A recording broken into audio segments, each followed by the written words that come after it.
hubby is returning this car today. 2 hours from now we won't have this car. So this is a 2022 BMW 420i Coupe. So he bought it in September 2022. So he has had it now for 2 years, and he bought it through a lease option. So now he is returning this car, and you know, on this channel we are transparent about the cost. So I'll be showing you the cost of this car, how much he was paying per month for this car, if he could if he was in a position to afford it or not, and also the things that I never knew when it came to a list that are now unfolding when it comes to returning this car. I'll be sharing with you, but I'll only be doing that after I've returned from dropping off this car at the dealership. So maybe today or tomorrow I'll be able to also work out those figures in terms of what was cheaper for us, what could have been cheaper, whether leasing this vehicle or buying the vehicle straight up. So some of you might have watched this video where I was talking about how I returned my BMW 420i Coupe as well, which was a 2016 one. I bought it in 2016, and then 2019 I was returning the car because I just could not afford, and it was his advice for me to be buying that particular car. So we are back from returning the car, and all I can say is that we need money, a lot of money. And right now I'm not so sure anymore if leasing is much better compared to just buying a car through an installment sale agreement, because there's really a lot of finer detail also when it comes to leasing, and it's something that I did not know. So when my husband took his car to be evaluated, to be assessed, they told him initially that there was going to be an added cost that he had to pay of around 60,000 rands, and this 60,000 rands is for wear and tear that is not normal on the car. So the first one was for there were dents on the car. So when we were opening the car, especially when we've parked it with this car, when we opened the car wide, especially with the kids, they would hit against the door. So there was like visible dents there. And then also the windscreen was cracked. The windscreen was cracked that he could have fixed it through insurance and just pay the excess. So they also count a value for that as a damage. And then also the tires, they said that they would have to be replacing all the tires, and like they are quoting the tires at like 5,000 rand a tire. So that's not normal wear and tear. They have to be replacing the tire. And then also because it was like a black car, so when you're driving a black car, obviously there'll be chips and whatever, it affects the paint work, also that cost as well. And then also with the car, it came with red leather seats. But those red leather seats, I felt like they were not quality leather seats, because already during like in the first weeks of having that car, those they were scratched. Even though he reported the matter to BMW, it's like they were not eager to fix. They did not want to fix, and then now they wanted to paint it on him, that he should be the one to cover the cost to repair those leather seats. So that's how the cost came to an added like 60,000 rand. But let me just take you through the cost of having this car, the BMW 420i Coupe M Sport, what the cost entailed. So here was the offer to purchase. So it shows that the base price of the vehicle was 830,000 rand, and then the manufacturer's fitted extra options is 164,100. And then it lists the BMW care and maintenance and accessories, which is not showing any value. And then the manufacturer support, where they are providing a discount. It was a discount of 59,436. And then there's the CO2 emissions tax of 7,700. And then the total price, it brought the car to a total price of 942,404 rands. And then the deposit that he paid here, it's showing a deposit of 3,500 rand. And then the finance amount, it's showing 938 904, but you will see the actual finance amount here. So this was the first statement that he got after buying the car. So he received this car on the 30th of September 2022. So that's when the agreement started. So here it says that the original capital balance is 942,854. So I remember, I don't think he paid any deposit though. He didn't pay any deposit. So, and then it's showing that the prime interest rate was 9.75. So what he got, the interest rate that he got was prime plus I think 0.41. So at this time the interest rate was 10.16%. And then the original contract term, it's showing 49 months. So it was through a lease of 4 years, 48 months.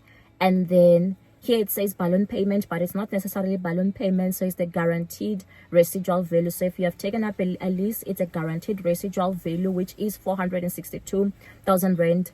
And when I calculate it, it comes to around 49% of the amount of the capital balance. So guaranteed future value, it just helps you so that even if the market conditions can work against you, it won't depreciate too further than that. When you are returning the car, you are sorted in terms of that. And then so it shows that the installment amount here was 16,328 rand 99 cents. So that's what he's been paying. But when the interest rates were changing, this amount would fluctuate, and then it also includes a monthly fee and VAT of 115 rands. So for his BMW, he was financing it under the BMW Select Finance, which is the lease option. So if maybe you are with Mercedes-Benz, it would be like the Agility option. And then now it was not yet time for him to return the car. Remember I said the car is 48 months term, but he returned the car after 26 months. After 26 months of having this car, that's when he decided to be returning the car. So let me read you something. When you go onto the BMW website, it says, what options do I have when the contract with BMW Select Finance comes to an end? Remember, his contract hasn't come to an end. It's still month 26, month 27 of the contract. So it says here, our Select Finance products provide you the flexibility to choose from the following options: return your BMW and purchase a new one, settle or refinance the optional final payment, and your vehicle is yours to keep.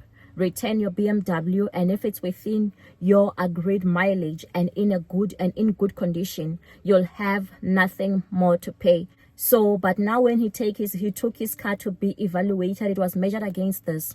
So also on the BMW website, it has the fair wear and tear policy, and it says, should you elect to return your vehicle at the end of your BMW financial services agreement, you'll be liable for any damage that is not considered fair wear and tear.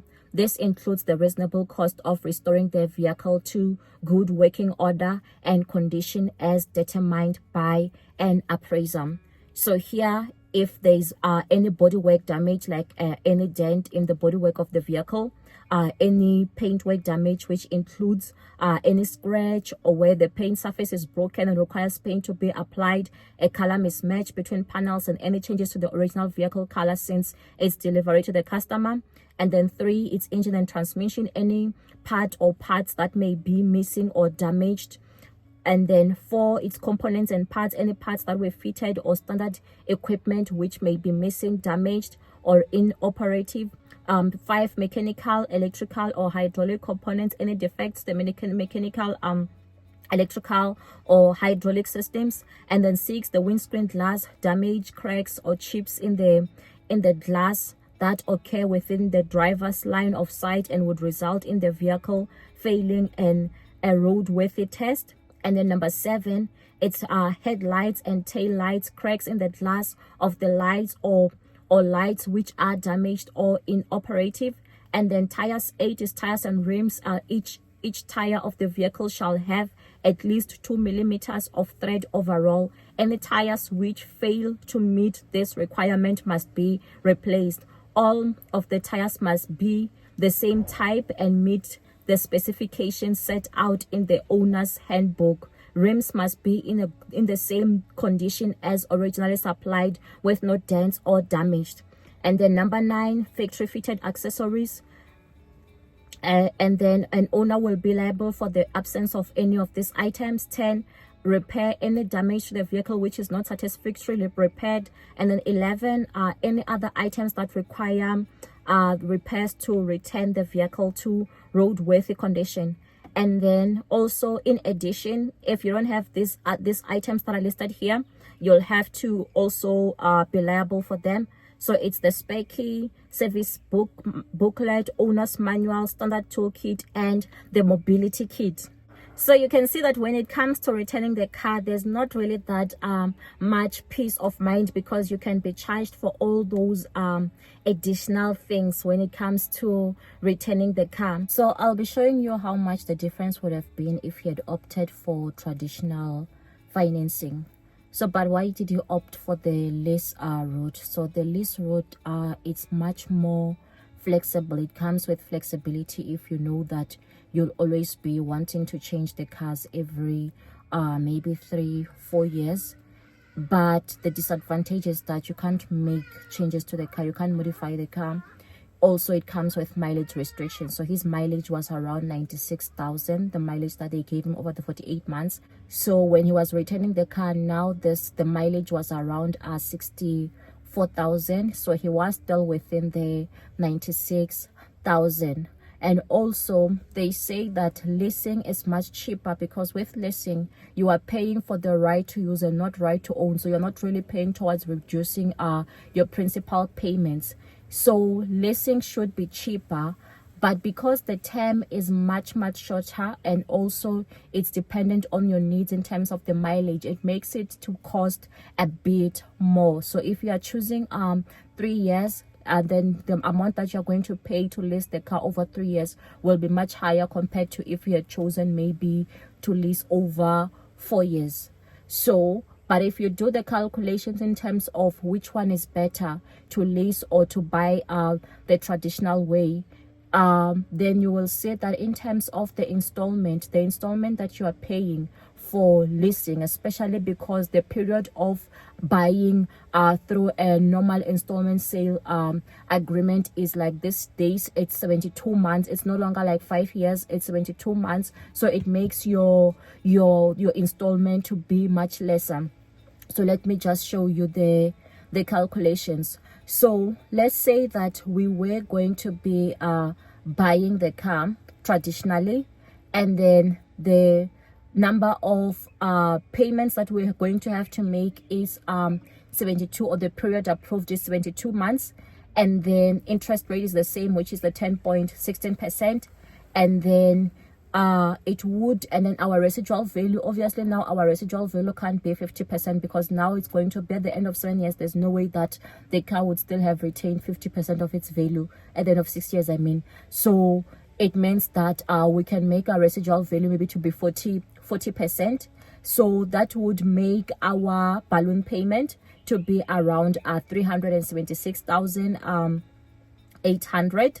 So we've made our balloon payment here to be 40%, and then it would make our monthly installment to be just below 14,000. Remember, we're also paying the service fee of the loan, so below 14,000, meaning that with a normal installment sale agreement, you are paying much less. You'll be paying like around 2,000 rand less compared to if you are leasing the car over 48 months. So also assuming that you will sell this car after 26 months, it would mean that if you were leasing, the total payments that you would have made over the duration of the 26 months is 424,554.